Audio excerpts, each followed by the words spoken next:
In the world of rock and roll, friendships are forged in fire, broken by betrayal, and buried under decades of excess. But what Keith Richards and Lemmy Kilmister shared was something else entirely, something that went far beyond the stage lights and the screaming crowds and the rivers of whiskey that defined their public lives.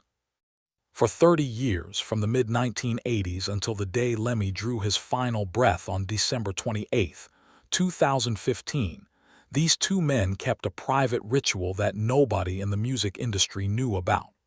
Not their bandmates, not their managers, not even the women who shared their beds. It was a pact made in the back room of a London pub on a rain-soaked night in 1984, sealed not with a handshake but with a single bottle of bourbon, and a promise that both men swore they would carry to the grave. Keith Richards, the man who had cheated death so many times that even the Grim Reaper seemed to have given up on him, and Lemmy Kilmister, the bass-playing, Jack Daniels drinking, speed-fueled war machine who fronted the loudest band in history, had found in each other something neither of them would ever admit they needed.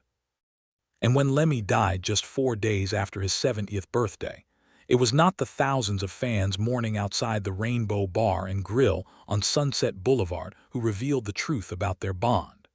It was Keith Richards himself, in a private moment captured by someone who was never supposed to be in the room, who finally broke 30 years of silence and said something that would reduce even the hardest rock and roll survivors to tears. Before we get into this story, if you love deep, untold stories about rock legends, make sure you hit that subscribe button and turn on notifications so you never miss a video. Now let's get back to the story. The outsiders who found each other. To understand why Keith Richards and Lemmy Kilmister formed a bond that lasted 3 decades, you have to go back to where both men came from and what the world had already done to them before they ever crossed paths. Keith Richards was born in Dartford, England, in 1943. Raised in a working-class household where music was the only escape from a life that offered very little hope.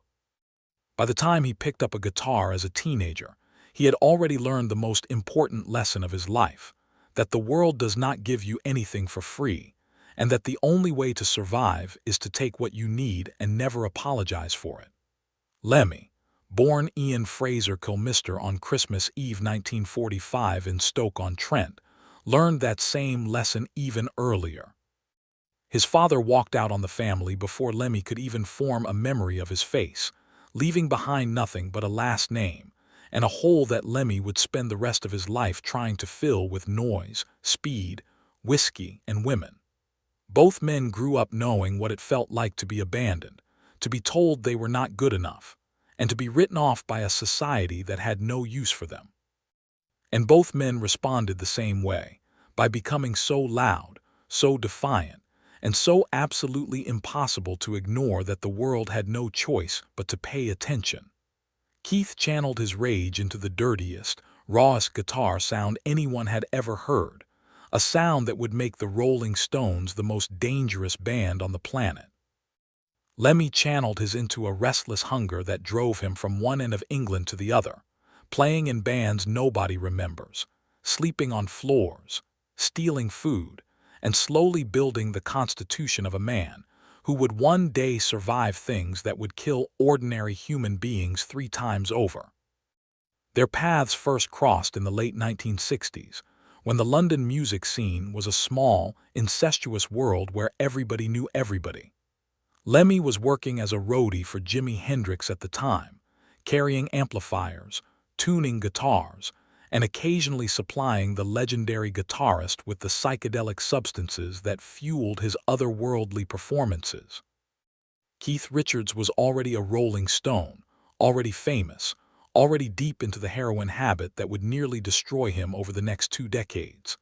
They met at a party in London, one of those legendary gatherings where the music never stopped and the sun came up before anyone thought about going home. But what happened between them that night was not the beginning of their secret pact. That would come much later, after both men had survived things that should have killed them 10 times over. The years that nearly destroyed them both. The 1970s tested both men to the absolute breaking point, and the way each man survived those years would later become the very foundation of the bond they formed. For Keith, the decade was defined by heroin. He was shooting up multiple times a day, nodding off in recording studios, getting arrested in country after country, and somehow still managing to write some of the greatest rock and roll songs ever recorded. The Rolling Stones were at the peak of their powers during this period, touring the world, selling out stadiums, and generating the kind of money that made it easy to pretend everything was fine even when Keith was barely conscious half the time. Behind the sunglasses and the scarves and the effortless cool, Keith Richards was fighting a war against his own body, a war that he came dangerously close to losing on multiple occasions. There were overdoses that required emergency medical intervention, arrests that threatened to end his career, and long stretches where the people closest to him genuinely believed he would not survive to see another birthday. The famous 1977 Toronto arrest, where Keith was charged with heroin trafficking and faced the possibility of life in prison, was perhaps the closest he ever came to losing everything, and the fact that he walked away from it with nothing more than a suspended sentence and a requirement to play a benefit concert only added to the growing mythology that Keith Richards was somehow immune to the consequences that destroyed everyone else. Lemmy, meanwhile, was fighting his own battle on a different front. In 1975, during a Hawkwind tour of North America, Lemmy was arrested at the Canadian border when customs officials found amphetamine sulfate in his possession. The authorities initially believed it was cocaine, and for a few terrifying hours, Lemmy faced the very real possibility of spending years in a Canadian prison. When the substance was identified as speed rather than cocaine, the charges were reduced but the damage was done. Hawkwind used the arrest as an excuse to fire him. It was a betrayal that cut deeper than anything Lemmy had experienced since his father walked out. But instead of breaking down, Lemmy did what he always did when the world tried to crush him. He got angry. Within weeks, he had formed Motorhead, the band that would become one of the most influential groups in the history of heavy music. A band so loud and so fast that it essentially bridged the gap between punk rock and heavy metal and created something entirely new. A Night in London, 1984. By the early 80s, both men had established themselves as two of the most indestructible figures in rock history. Keith had finally kicked heroin, replacing it with an equally legendary appetite for Jack Daniels. Lemmy had turned Motorhead into a global phenomenon, with Ace of Spades becoming the unofficial anthem of every outcast and rebel who had ever been told to sit down and shut up. Both men were survivors in the truest sense. But what brought them together on that specific night in 1984, in the back room of a London pub whose name has never been publicly revealed, was not triumph. It was loss. Something personal and painful had happened to both men in the weeks leading up to that meeting, something neither has ever spoken about in detail. What is known is that they ended up drinking together for hours, just the two of them, in a private room away from the noise. And at some point during that long, whiskey-soaked night, they made a promise to each other that would become a 30-year ritual, a secret tradition that bound them together in a way that went deeper than music or friendship. But the exact nature of that promise would not become public until after Lemmy was already gone. The ritual nobody knew about. What they agreed to that night was deceptively simple on the surface, but carried an emotional weight that would become clearer with every passing year. According to accounts that only emerged after Lemmy's death, the two men made a pact that once every year, no matter where they were in the world, no matter what tour they were on or what chaos surrounded them, they would find a way to spend one night together. Just the two of them. No bandmates, no managers, no women, no handlers. One night, one bottle, and total honesty. In a world where rock stars are surrounded by yes men every minute of every day, where everybody wants something and nobody tells you the truth, Keith and Lemmy created their own private space where the masks came off, and two men the world saw as invincible could admit that they were anything but. They talked about the friends they had lost, the mistakes they had made, the damage they had done to the people who loved them, and the growing suspicion that the lifestyle which had made them legends was slowly killing them from the inside. They talked about fathers, Keith, whose relationship with his own father had been complicated and painful for decades, and Lemmy, who had no relationship with his father at all, just an absence that shaped everything he ever did. They talked about sons, and the quiet, gnawing fear that they had failed as parents in exactly the same way their own fathers had failed them. And they talked about death, which by the 1990s had become a constant companion for both men, picking off their friends and contemporaries one by one while somehow leaving Keith and Lemmy standing, two scarred monuments in a field of graves. The logistics of maintaining this annual tradition were more complicated than you might think.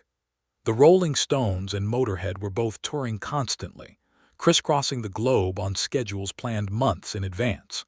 Finding a single night when both men were in the same city required careful coordination, and there are stories of Lemmy flying across an ocean for a single night, and then flying back the next morning to make a show. There are stories of Keith slipping away from Rolling Stones entourages in hotel lobbies, disappearing into the night without telling a soul. The secrecy was absolute. Both men understood that what they had created was fragile, that it only worked because it existed outside the public eye, outside the machinery of the music industry. If the press had found out, if managers had tried to turn it into a publicity opportunity, the magic would have been destroyed. And so they kept it hidden, year after year, decade after decade. Two of the most famous men in rock and roll disappearing for one night every year, and nobody ever asking where they had gone. Survivors carrying their dead asterisk. One of the things they discussed regularly was the strange guilt that comes with surviving when so many of your friends have not. By the 90s, the list of musicians who had died from drugs or the general toll of the rock lifestyle was staggering. Jimi Hendrix, who Lemmy had once roadied for, gone at 27. Janis Joplin, Jim Morrison, Bon Scott, John Bonham, Phil Lynott. The names kept piling up, and with every death the question became harder to avoid. Why them and not us? Keith and Lemmy talked about this openly, trying to make sense of a survival that felt almost arbitrary, almost cruel. Keith had injected enough heroin to kill a roomful of people. Lemmy had consumed enough amphetamines and Jack Daniels to poison a small town. And yet here they were, still standing, while better men and women had been taken decades earlier. That survivor's guilt became a central thread of their conversations, a shared burden they carried together because neither could carry it alone. The health crisis that changed the tone. As the 2000s progressed, the invincibility that had defined both men began to crack. Keith had his famous fall from a coconut tree in Fiji in 2006, requiring brain surgery. But it was Lemmy whose health deteriorated more visibly. The 50-year diet of Jack Daniels, Marlboro cigarettes, and speed had begun to exact its toll. By the early 2010s, Lemmy had been diagnosed with diabetes and was experiencing health problems that forced him to make changes for the first time in his adult life. He switched from Jack Daniels to vodka and orange juice on his doctor's orders, a change his fans found almost more shocking than any scandal he had ever been involved in. The man who had built his identity around being the last uncompromising figure in rock was being forced to compromise, and it was breaking something inside him. The annual meetings took on a different tone during this period. Where once they had been celebrations of survival fueled by whiskey and laughter, they now became something more somber and ultimately more meaningful. Keith could see that Lemmy was declining, and Lemmy could not hide the truth from the one person who had always seen through his armor. The conversations shifted from war stories to deeper territory. They talked about legacy, about what they would leave behind, about whether the music was enough to justify the damage. Lemmy began expressing concerns about how he would be remembered. He did not want to be reduced to a caricature, the guy with the warts and the bass and the Jack Daniels. He wanted people to understand that Motorhead was not just noise, that there was artistry and intelligence behind the wall of sound. Keith understood completely, because he had spent his own career fighting against the caricature of the wasted guitar hero the media had created. The last meeting. The final annual meeting took place in late 2015, just weeks before Lemmy's death. Lemmy's health had deteriorated dramatically. He had been forced to cancel several Motorhead shows, something unthinkable just a few years earlier. The man who had once boasted he never missed a gig was struggling to get through a 45-minute set, his voice a raspy whisper, his famous bass playing hampered by trembling hands. Keith traveled to Los Angeles specifically for this meeting. He did not tell the Rolling Stones organization where he was going. What happened during that final meeting has never been fully described. Keith has only spoken about it in guarded terms, but the emotion that surfaces whenever he is asked tells its own story. For the first time in 30 years, the meeting did not last all night. Lemmy was too tired, too ill. They sat together at Lemmy's apartment in Los Angeles and talked quietly for a few hours before Lemmy said he needed to rest. And when Keith left that night, walking out into the Los Angeles darkness, he knew. He had spent enough years around death, lost enough friends, seen enough bodies carried out of hotel rooms to recognize what was coming. The man who had survived everything was finally running out of time. December 28, 2015. Lemmy was diagnosed with an extremely aggressive form of cancer on December 26, just 2 days after his 70th birthday. He died on December 28, 48 hours after the diagnosis. The official cause listed prostate cancer, cardiac arrhythmia, and congestive heart failure, but the reality was simpler and more brutal. 50 years of living the way Lemmy had lived had finally caught up with him. The news hit the rock world like a bomb. Dave Grohl called him the greatest rock and roller of all time. Ozzy Osbourne said he had lost one of his best friends. Lars Ulrich acknowledged the debt an entire genre owed to Lemmy. Fans gathered outside the Rainbow Bar and Grill on Sunset Boulevard, the bar where Lemmy had been a daily fixture for decades, sitting at his usual spot, drinking Jack Daniels and cola, and playing the video poker machine in the corner for hours on end. And they raised their glasses to a man who never pretended to be anything other than what he was. The outpouring was unlike anything the rock world had seen since the deaths of the great icons of the 60s and 70s. Lemmy had become more than a musician. He had become a symbol, a living proof that it was possible to live entirely on your own terms, to refuse every compromise, to look the world in the eye and say this is who I am, take it or leave it, and somehow survive for 70 years without ever once backing down. The moment Keith Richards broke his silence asterisk. But it was Keith Richards whose response became the most emotionally devastating. For the first days after the news, Keith said nothing publicly. No statement, no social media post, no tribute.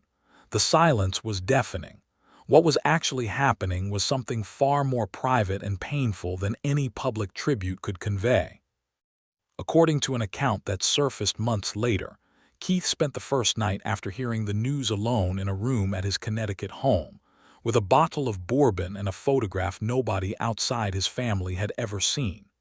It showed Keith and Lemmy sitting together in a dimly lit bar, faces illuminated by candlelight, both laughing at something only they found funny. It was the only photographic evidence of their private tradition that ever existed. When Keith finally spoke publicly, his words were simple and devastating. He said Lemmy was one of the realest people he had ever known, that in a world full of frauds, Lemmy never once put on an act, and losing him felt like losing a piece of himself he would never get back. But it was what Keith said privately, in a moment captured by someone who later shared it with a small circle of trusted friends, that truly revealed the depth of what they shared. Standing alone, holding that photograph, Keith Richards said that for 30 years, Lemmy was the only person in his life who made him feel like it was okay to be afraid. In a career built on fearlessness, in a life defined by defiance and the absolute refusal to show weakness, Keith had found in Lemmy the one safe place where he could set down the burden of being Keith Richards and simply be a man who was terrified of dying alone. a legacy written in whiskey and silence. The story of their 30-year pact is not about rock and roll excess or celebrity friendship. It is about two men who understood something most people spend their lives avoiding, that the toughest exterior in the world is no protection against the loneliness of being human. Both had built their lives around invulnerability, around the idea that they could drink more, take more, and endure more than anyone on the planet. And for decades, that belief served them well. It made them legends, filled stadiums, and sold millions of records. But behind the mythology, behind the leather and the cigarettes and the whiskey, there were two men who needed what every human being needs: someone to be honest with, someone who will sit with you in the dark and let you say the things you cannot say to anyone else. That is what Keith Richards and Lemmy Kilmister gave each other for 30 years. Not music, not fame, not wild stories for documentaries. They gave each other the simple, irreplaceable gift of being truly known, without pretense, without performance, without armor. And when that gift was taken away on December 28, 2015, when Lemmy closed his eyes for the last time with his favorite video game still flickering on the screen, Keith lost something no amount of fame could replace. He lost the one person who had seen him whole. Every year since Lemmy's death, on the anniversary of their first meeting, Keith Richards reportedly opens a bottle of bourbon and pours 2 glasses. He drinks one and leaves the other untouched until morning. It is a small gesture, private and quiet, and utterly unlike the explosive public lives both men lived. But it is perhaps the most honest thing Keith Richards has ever done, a man who spent his life refusing to be sentimental, keeping a promise to a friend who can no longer keep his, pouring whiskey for a ghost in a room where nobody is watching, because some things are too important to let go of, even when the person you shared them with is gone.